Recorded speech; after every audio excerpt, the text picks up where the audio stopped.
The old clock on the mantel ticked with a rhythmic, heavy thud, echoing through the suffocating silence. Mr. Elias sat by the window, his gaze fixed on the world passing him by. Below, children sprinted with sharp laughter, while cars blurred into streaks of color. He looked down at his hands, skin thin and mapped with veins, resting atop a dusty, leather-bound notebook. He had not opened it in 20 years. Too late, he whispered to the shadows. A sharp, rhythmic rapping at his front door shattered the stillness. Elias stood, his stiff knees popping, and pulled the door open.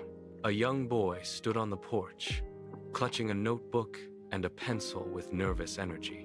"Sir, my teacher assigned us to interview someone who has lived a long life," the boy said. Elias stared at him, feeling like a man holding a library of unread books. He stepped aside.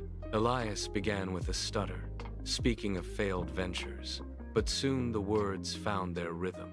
He described the docks, the biting salt air, and the freezing nights under a vast sky. He spoke of a woman he once loved but never told, his voice trembling with the weight of honesty. As the stories flowed, the tightness in his chest finally loosened.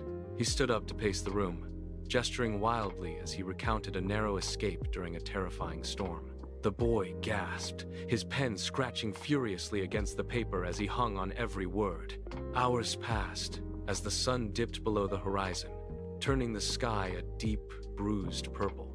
"You have lived so much," the boy said, closing his notebook with reverence. "I want to be like you one day." Elias stood still, the suffocating feeling of wasted time vanishing in an instant.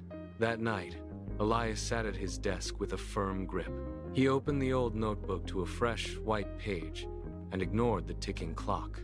He began to write, the ink flowing steadily like a river, his heart beating with the steady, purposeful rhythm of a man who had just begun.